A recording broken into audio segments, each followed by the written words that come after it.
Kid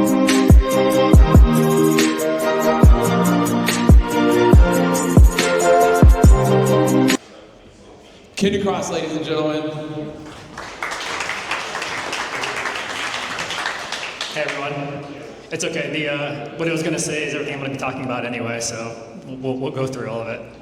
But I just want to say that last panel was fantastic. Drew, our BV, like Will, who's our new COO at Wyre, fantastic explanation, and I'm going to go through a little bit of that and kind of go at a higher level so everyone can understand exactly what Wyre's doing and what our next phase of the process is.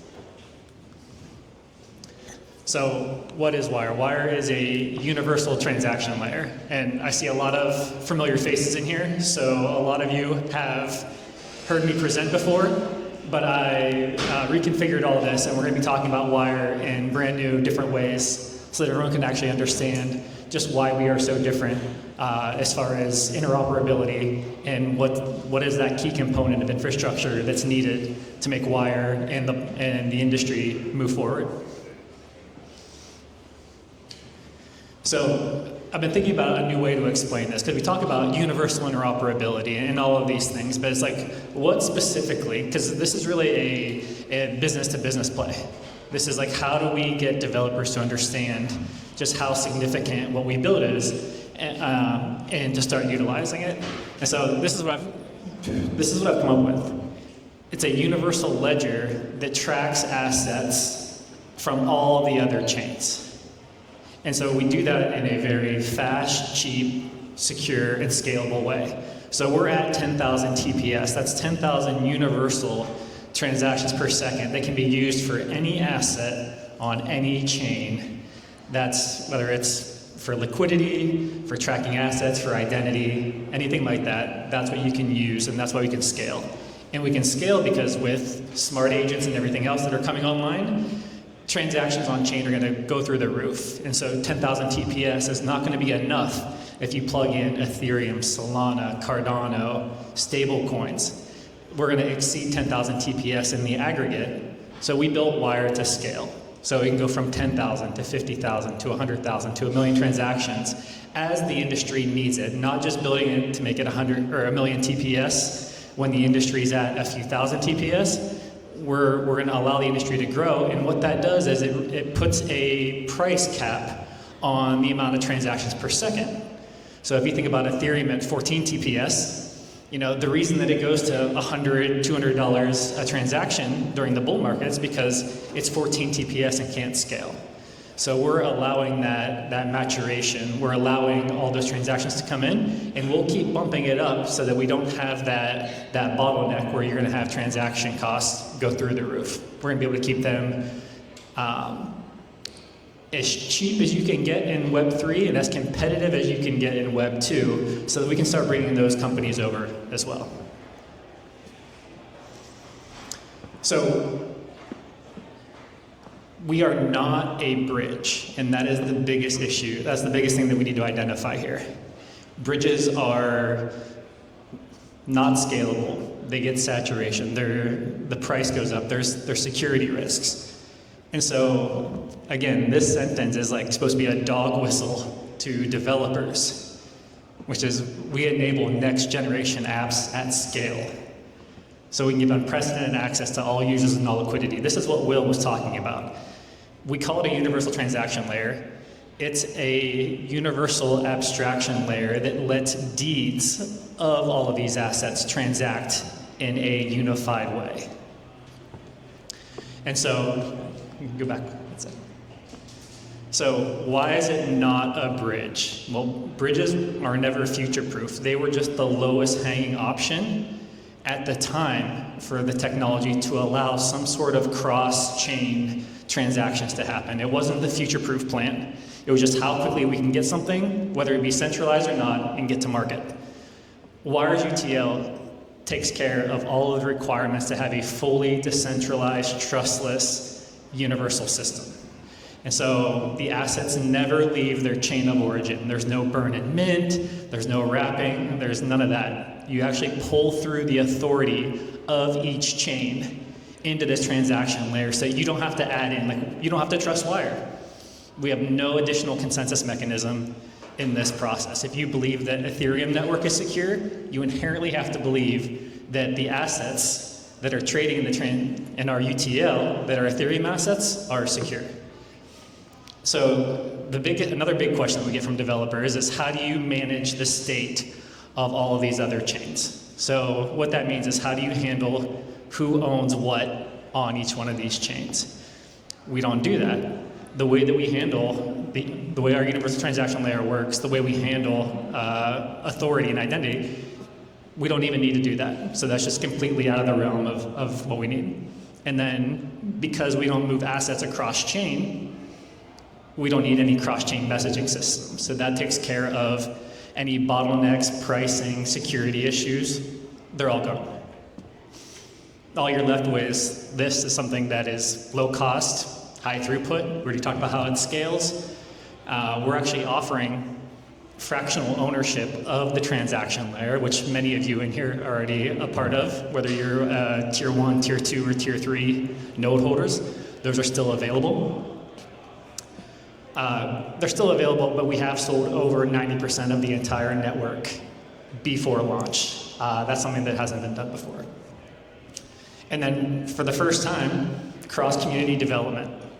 So that heads me right up to the top. Deploy once, access everything. If you're a developer, you have to deploy, right? Or you don't launch a product. It has to get deployed.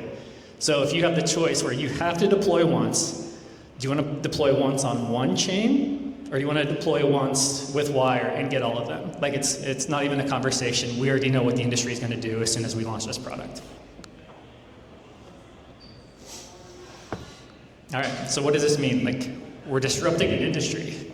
Everything is going to be different. It's a new paradigm as soon as Wyre launches. And it's because, like, I'm giving you like a little comparison here. The current leaders for a DEX, we already know it's Hyperliquid or Uniswap if you throw swaps in there. It's Magic Eden and OpenSea for marketplaces. It's MetaMask and Phantom for wallets. It's for smart agents. Everyone's building on Base and on Solana. Like, what's going to happen when we launch this Universal Transaction Layer? Whoever enables themselves to be universal is going to win. Will talked about this earlier, like, it's not a blockchain war anymore. It's a product war. Everyone's going to compete at the product level, just like they do in Web 2.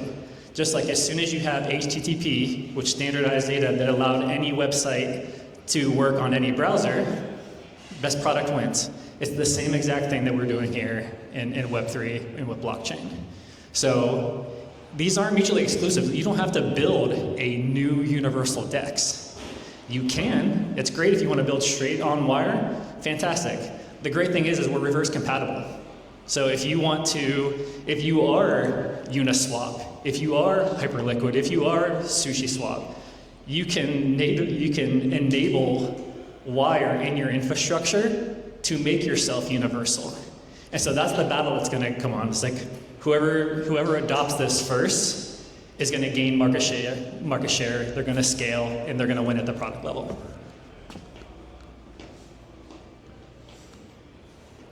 So what are we doing now? So we call it the Universal Transaction Layer because it's not just a blockchain.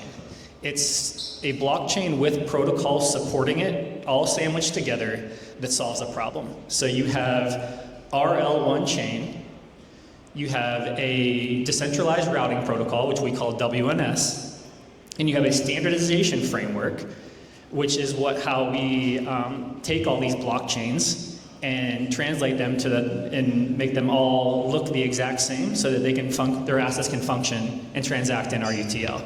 So you put all those things together, and that's what our transaction layer is. What's the one thing that you need? So if you take away liquidity, we have a really novel universal atomic swap layer. You add liquidity into it, now you have a fully fledged financial layer that can handle literally anything that you want. And so this is just a little history lesson. So Morpheus is who we've contributed to since the very beginning. And they launched who participated in Morpheus's capital contract? I know, I know you're the one who created it, Mohan.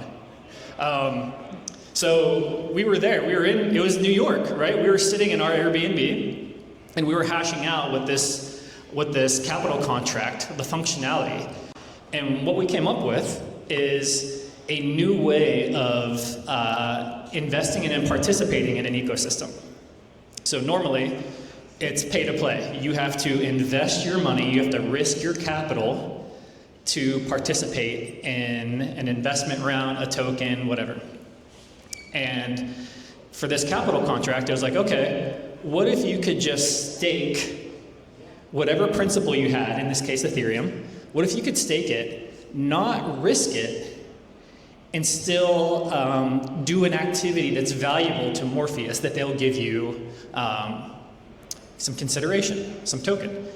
And so that's what this capital contract was, is you would stake your Ethereum into Lido, in this case, except you would point the yield to Morpheus. So it's essentially in like a traditional, in TradFi, it's like owning a bond and flipping the coupon every month and sending the coupon to somebody else.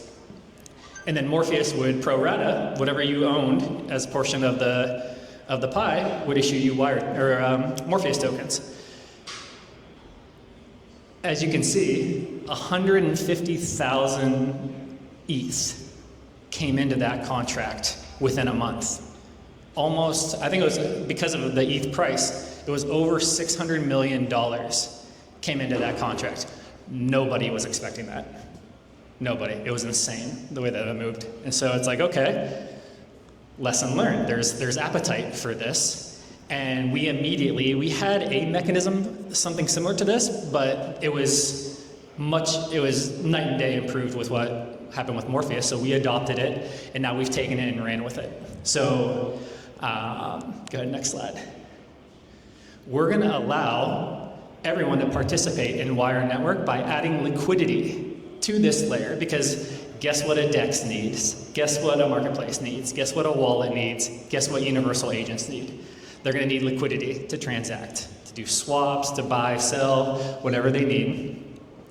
And we're doing it because if you haven't heard this first part of the conversation, we solved interoperability.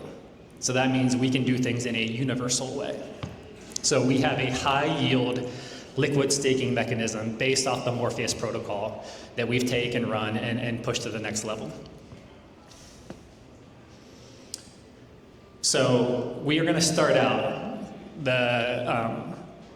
with Solana, actually, and that's going to be coming here in the next week or two. So it's the contracts are in audit, and what that's going to allow you to do is, again, there's over $100 billion in Solana validators right now. People are staking Solana to secure that network.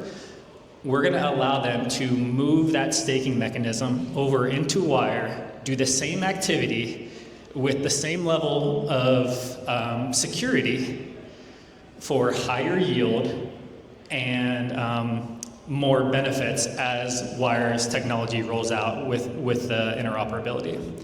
And so we're going to allow, you're going to be getting, I think most of the industry is getting 7-8% yield on Solana. We have figured out a way to improve that, so we'll be getting the highest yield in the industry for Solana, and then eventually we're going to point that over to where you're not just getting Solana rewards, you're getting Wyre token distribution based on how much you stake inside that capital contract. Yep, so everyone right now, depending on where you have your Solana, or if you have stables or anything like that, you're gonna have the opportunity to, I would start positioning now to get ahead, because we're gonna have another one of those moments like Morpheus did, with just a huge rush of FOMO into that capital contract for the highest yield that you can get. Not only that, okay, so there's one more slide I wanted to throw in here that we didn't get to, which is, because we're interoperable, every L1 and every L2 that's a proof of stake network that has a token, all of you are going to be able to participate in. So if you own Ethereum, if you own Solana, if you own Polygon, if you own Avalanche, if you own Cardano, if you own EOS, if you own Polkadot, any of these major coins, you're going to be able to stake, not risk any principal, and you're going to be getting Wyre token emissions for doing that activity. So think of it just like, I guess the easiest way was to say it would be like universal validation staking protocol is the way you can do that. And there's many, many cool attributes that you can do once that's available, which is you can do, how do I want to say it? See, when you create new things, you have to think of the words too. You have to create the verbiage for it, which is high yield speculation. So once you're in our universal transaction layer and you're staking your yield, you're staking your tokens, you can actually start speculating because it's a liquid staking token. So if you come in on Ethereum and you see that Ethereum is giving you 3% yield and you see Solana is giving you 9% and you want to participate in that, plus you think maybe Solana is going to go up in value anyway as far as the token price, you can move it right over inside the UTL. You don't have to come out and then go figure out how to validate on Solana. You don't have to do any of that. It's just one little move over, one hop, and now you're staking and validating for Solana. So it's for anyone who's in yield farming or node operation, it's one of the biggest deals in the industry once that comes out. This is just showing like some of the progress we've done. So between revenue of selling our nodes and investment, we have over 13 million in our treasury. We're starting another round right now that anyone who wants to talk about. There's some nodes that are still available, and again, get your money ready for the capital contracts and staking that for liquidity. Drew was up here at RBV, $300,000 accelerator program where they've taken in thousands of applications of developers who understand and want to build on Wyre, because this is going to be the next generation of how this industry works. I mean, in the next 12 to 18 months, I think that over 90% of all blockchain transactions will be happening through Wyre's UTL. It's just such a better experience, and it's as secure as it can be. There's literally no reason for people not to come over and have that better UI.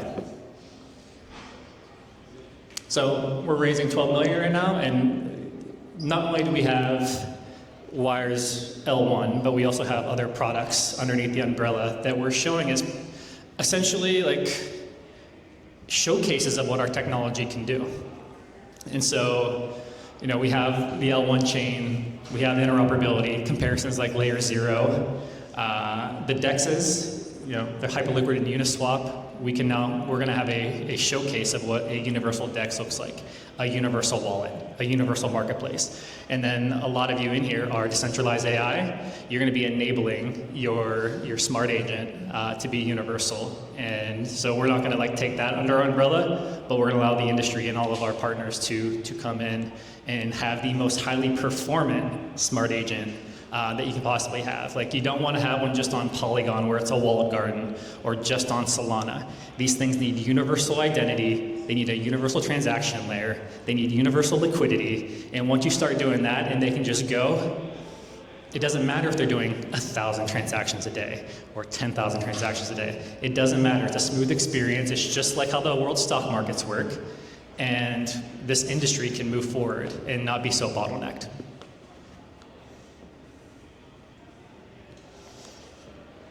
That's my presentation. Thank you, everybody.